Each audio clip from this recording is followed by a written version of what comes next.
کہ قومی اسمبلی کی تحلیل اور نئے انتخابی قوانین کا معاملہ۔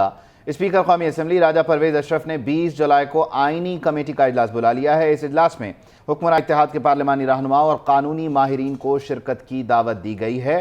تو حکومت کی مدت پوری ہونے جا رہی ہے، بلکہ قومی اسمبلی کی مدت پوری ہونے جا رہی ہے، اور اس کی تحلیل اور نئے انتخابی قوانین سے متعلق جو معاملات ہیں انہیں طے کرنے کے لیے اسپیکر قومی اسمبلی راجہ پرویز اشرف نے ایک انتہائی اہم نوعیت کا اجلاس 20 جولائی کو طلب کر لیا ہے۔ آئینی کمیٹی کا یہ اجلاس ہے جس میں حکمراں اتحاد کے پارلیمانی رہنما شامل ہوں گے، جبکہ قانونی ماہرین کو بھی شرکت کی دعوت دی گئی ہے۔ ایک تجویز یہ ہے کہ 14 اگست کو جب مدت پوری ہو تبھی اسمبلیاں ختم ہوں، جبکہ ایک تجویز یہ بھی اس بیچ آ رہی تھی کہ اس سے کچھ دن قبل یعنی 11-12 کو بھی اس اسمبلی کو تحلیل کیا جا سکتا ہے، تاکہ جو انتخابی کیمپین ہے اس کے لیے حکومت کو مزید وقت مل سکے، سیاسی جماعتوں کو مزید وقت مل سکے۔ معاملات ہیں کیا؟ نمائندہ خصوصی صدیق ساجد ہمیں جوائن کریں، ان سے جان لیتے ہیں۔ صدیق، آگاہ کیجیے گا 20 جولائی کے اس اجلاس کا ایجنڈا کیا ہے؟ یہ بنیادی طور پر اسپیکر قومی اسمبلی کی سربراہی میں ایک آئینی کمیٹی ہے جس میں تمام حکمران اتحاد کے پارلیمانی رہنما شامل ہیں۔ اس آئینی کمیٹی کا اجلاس 20 جولائی کو دن 2 بجے پارلیمنٹ ہاؤس میں طلب کیا گیا ہے، اور ذرائع اسپیکر آفس کا کہنا ہے کہ اس میں اہم آئینی قانونی معاملات کا جائزہ لیا جائے گا۔ خاص طور پر جو ہے قومی اسمبلی کی تحلیل آیا وقت سے پہلے کی جائے یا قومی اسمبلی اپنی جو مدت ہے 13 اگست کو وہ پورا کر کے از خود تحلیل ہو جائے، اور اس کے سیاسی فائدے اور نقصانات کیا ہوں گے اس کا بھی جائزہ لیا جائے گا۔ اس کے ساتھ ساتھ کچھ زیر التوا قوانین ہیں ان کو بھی موجودہ اسمبلی سے ہی پاس کروانے کی حکمت عملی طے کی جائے گی۔ اجلاس میں وفاقی وزراء سردار ریاض صادق، اعظم وزیر تارڑ نوید قمر کے ساتھ ساتھ Sardar Aslam Bhootani, Abdul Qadir Mandokhail, attorney general of Pakistan اور دیگر جو اتحادیوں کے پارلیمانی رہنما ہے وہ بھی اس میں شرکت کریں گے، اور اس میں جو ہے وہ انتخابی اصلاحات کے لیے جو پارلیمانی کمیٹی بنائی گئی ہے اس کی جو سفارشات اور مسودہ ہے اس کو بھی جو ہے وہ زیر بحث لایا جائے گا۔ جی اچھا صدیق، اس سلسلے میں بتائیے گا کہ توانا آواز کیا ہے؟ اب تک کیا پتہ چل رہا ہے کہ 14 اگست تک ہی اس کو لے کے جایا جائے گا، یا پھر اس معاملے کو جیسے پیپلز پارٹی کی جانب سے کہا جا رہا تھا کہ 11-12 کو بھی تحلیل کیا جا سکتا ہے تاکہ 90 روز مل سکیں کیمپین کے لیے؟ جو اکثریت ہے بالکل آپ کی اس بات کی حامی ہے 90 روز والی، تو اس کے لیے پھر ان کو 12 تک اسمبلی تو تحلیل کرنا پڑے گی، یا 13 اگست کی رات سے پہلے تحلیل کرنا پڑے گی، پھر تو ان کو 90 روز مل جائیں گے۔ ادروائز 13 اگست کی رات کو از خود جو ہے وہ قومی اسمبلی جو ہے تحلیل ہو جائے گی، اور زیادہ تر جو اکثریتی اراکین ہیں انتخابی جو اتحادی ہیں ان کا یہی رائے ہے کہ ہمیں انتخابی مہم کے لیے زیادہ وقت مل جائے گا۔ کچھ جو ہمارے پروجیکٹس ارتفاع میں ہیں وہ مکمل ہو جائیں گے، افتتاح کے موقع میں مل جائیں گے، تو لہٰذا جو ہے وہ 90 دن کا جو غور کیا جا رہا ہے کہ انتخابات جو ہیں وہ نومبر میں ہوں، اور اسی لیے کہا جا رہا ہے کہ بے شک 1 گھنٹہ پہلے مدت پوری ہونے سے پہلے اس کو تحلیل کر دیا جائے، لیکن جو ہے وہ وقت سے پہلے بہرحال کوشش یہ کی جائے کہ 90 روز مل سکیں الیکشن کیمپین کے لیے، اور بہرحال دیگر جو اہم نوعیت کے معاملات ہیں اس کو لے کر آئینی کمیٹی کا اجلاس اسپیکر قومی اسمبلی راجہ پرویز اشرف نے 20 جولائی کو طلب کیا ہے۔ صدیق ساجد ہمیں تفصیلات سے آگاہ کر رہے تھے۔ صدیق، آپ کا بہت شکریہ۔ اور اب کچھ بات کر لیتے ہیں chairman Peoples party Bilawal Bhutto کی، تو وہ کہتے ہیں کہ الیکشن جیت کر حکومت بنائیں گے، عوام پیپلز پارٹی کا ساتھ دیں، ہم مل کر ترقی کا سفر طے کریں گے۔ عوام نے تبدیلی کے نام پر تباہی بھی دیکھی اور پی دور میں ترقی کا سفر بھی دیکھا۔ انہوں نے یہ بھی کہا ہے کہ کراچی اور ٹھٹہ سے معاشی انقلاب شروع ہوگا اور پورے ملک میں اسے پھیلائیں گے۔ Chairman Peoples party Bilawal Bhutto Zardari Dhabeji economic zone کا سنگ بنیاد رکھنے کی تقریب سے خطاب کر رہے تھے۔ انہوں نے یہ بھی بتایا کہ اس منصوبے سے، اس پرٹیکولر منصوبے سے تقریباً 1.5 لاکھ ملازمتوں کے مواقع پیدا ہوں گے اور مشکل معاشی حالات میں نوجوانوں کو روزگار میسر آئے گا۔ تو بلاول بھٹو زرداری کہہ رہے تھے، آپ بھی سنیں۔ ایک سازش کے تحت آپ کی جماعت کے خلاف ایک کردار کشی کی مہم چلایا گیا، یہ پیغام دینے کے لیے کہ جو اصلی سیاسی جماعتیں ہیں، جو آرگینک سیاسی جماعتیں ہیں، وہ تو ناکام ہوئے ہیں اور ایک نئی سیاسی جماعت کی ضرورت ہے، اور تبدیلی کے نام پہ ہم نے وہ تباہی بھی دیکھا ہے، اور آپ نے ثابت کر لیا کہ باقی تو باتیں کرتے ہیں، پاکستان پیپلز پارٹی کر کے دکھاتی ہے۔ بلوچستان میں بدامنی کا حل تلاش کرنے کے لیے یہ تقریب ہوئی، اس کا احوال آپ نے جانا۔ اب ذرا 9 مئی کی جو شرپسندی تھی اس کی بات کر لیتے ہیں۔ چیئرمین پی ٹی آئی نے جے آئی ٹی میں پیش ہو کر سوالوں کے جواب دیے ہیں، لیکن سوال و جواب ہوئے کیا، اس کی اندرونی کہانی سامنے آ رہی ہے۔ جے آئی ٹی ارکان نے کہا ہے کہ ہم آپ سے صرف اور صرف پروفیشنل سوالات کریں گے۔ 9 مئی کو جو ہوا طریقہ واردات ایک تھا۔ 9 مئی کو جو ہوا کیا وہ پلاننگ تھی یا اتفاق؟ چیئرمین پی ٹی آئی نے جواب دیا کہ جو بھی ہوا یہ پلاننگ تھی۔ تحقیقاتی ٹیم کی طرف سے کہا گیا ایسے ثبوت موجود ہیں کہ آپ نے کارکنوں کو مشتعل کیا اور احکامات دیے، جس پر چیئرمین پی ٹی آئی نے جواب دیا کہ انہوں نے ایسا کچھ نہیں کہا، سب اپنی مرضی سے ان مقامات پر گئے، جبکہ ذرائع کے مطابق جے آئی ٹی نے چیئرمین پی ٹی آئی کو مختلف ویڈیوز اور تصاویر بھی اس موقع پر دکھائی ہیں۔ جی ہاں، چیئرمین پی ٹی آئی کی جے آئی ٹی میں پیشی کی اندرونی کہانی سامنے آ گئی ہے۔ جے آئی ٹی ارکان نے کہا کہ ہم آپ سے صرف پروفیشنل سوالات ہی کریں گے۔ 9 مئی کو جو ہوا طریقہ واردات ایک تھا۔ اب جے آئی ٹی نے سوال کیا کہ 9 مئی کو جو ہوا وہ پلاننگ تھی یا اتفاق؟ چیئرمین پی ٹی آئی نے جواب دیا جو بھی ہوا یہ پلاننگ تھی۔ کہ لنڈی کوتل کی بات کریں تو یہ ڈوب چکا ہے، ندی نالے بپھر گئے ہیں، سیلابی ریلے سے تباہ کاریاں ہیں، ہر طرف پانی ہی پانی ہے، نظام زندگی درہم برہم ہے، بارش سے لوگوں کی مشکلات میں بھی یقینی طور پر اضافہ ہو گیا ہے۔ اس کے علاوہ پاک افغان شاہراہ پر ٹریفک کی روانی بھی متاثر ہو گئی، جس سے دو طرفہ تجارت بھی رک گئی ہے۔ تو یہ ساری صورتحال ہے، جس کے حوالے سے ہم آپ کو اپڈیٹ کر رہے ہیں کہ مونسون بارشوں سے لندی کوتل ڈوب گیا ہے، ندی نالے بپھر گئے ہیں، سیلابی ریلے سے تباہ کاریاں، یہ مناظر بھی ہم اپنی سکرینز پر دیکھ سکتے ہیں کہ کس طرح ہر طرف پانی ہی پانی نظر آ رہا ہے، نظام زندگی بری طرح سے مفلوج ہو چکا ہے اور بارش سے لوگوں کی مشکلات میں اضافہ ہے۔ جبکہ پاک افغان شاہراہ کی بات کریں تو وہاں پر بھی ٹریفک کی روانی بری طرح سے متاثر ہے، جس کی وجہ سے جو تجارت ہے وہ بھی رک چکی ہے۔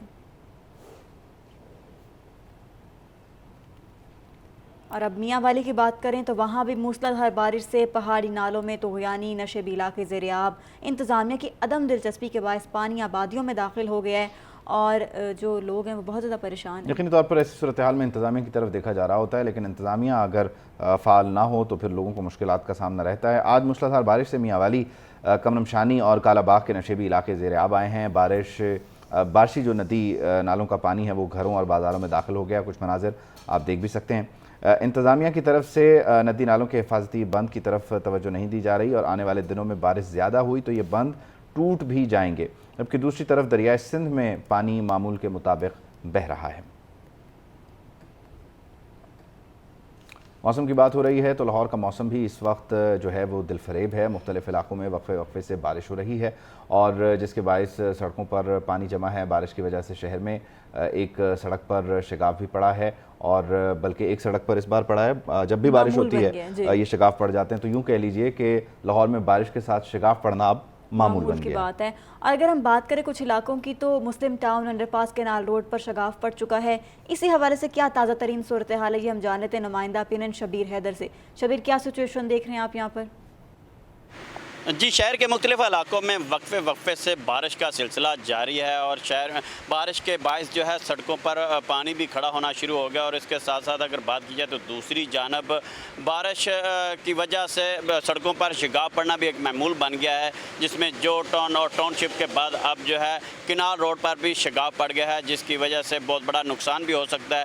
جہاں پر میں اس وقت موجود ہوں یہ مسلم ٹاؤن انڈر پاس مین کینال روڈ ہے اور اس کے اوپر شگاف پڑ گیا اور شگاف پڑنے کی وجہ سے تمام بارش کا جو پانی اس شگاف کے اندر جو وہ جا رہا ہے۔ اس حوالے سے میرا کیمرہ مین اگر سجاد آپ کو یہ مناظر دکھائے تو یہ آپ دیکھ سکتے ہیں کہ یہ کتنا بڑا شگاف ہے اور اس حوالے سے کنال کے اوپر سے آنے والے جتنے بھی لوگ ہیں، شہری ہیں، وہ یہاں سے گزر رہے ہیں، ان کو نہیں پتا کہ یہ شگاف پڑ چکا ہے۔ تو ابھی تک یہاں پر کوئی بھی اس کے اوپر نہ تو کام شروع کیا گیا، نہ یہاں پر ایسی کوئی رکاوٹیں لگائی گئی ہیں کہ جو گاڑیاں یہاں سے گزر رہی ہیں وہ اس کے یہاں جہاں پہ خطرہ ہے اس خطرے سے باہر دوسری حدود سے جو ہے وہ ان گاڑیوں کو گزارا جائے۔ اس حوالے سے ابھی تک کوئی بھی حفاظتی اقدامات یہاں پر نہیں کیے گئے اور اسی لیے اگر بات کریں تو اگر بارش زیادہ ہوگی تو اس بارش کے باعث یہ بڑا بھی نقصان ہو سکتا ہے۔